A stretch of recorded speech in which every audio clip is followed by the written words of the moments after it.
তার হয় না বন্ধু বান্ধব, তার হয় না কেউ, তাও সকলের সঙ্গে বেড়ায়। বলো তো কি?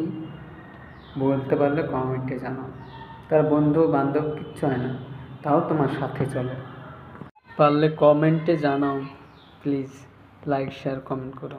আমার চ্যানেলটাকে সাবস্ক্রাইব করো ইউটিউব থেকে দেখলে, আর ফেসবুক থেকে দেখলে আমার চ্যানেলটাকে ফলো করো প্লিজ।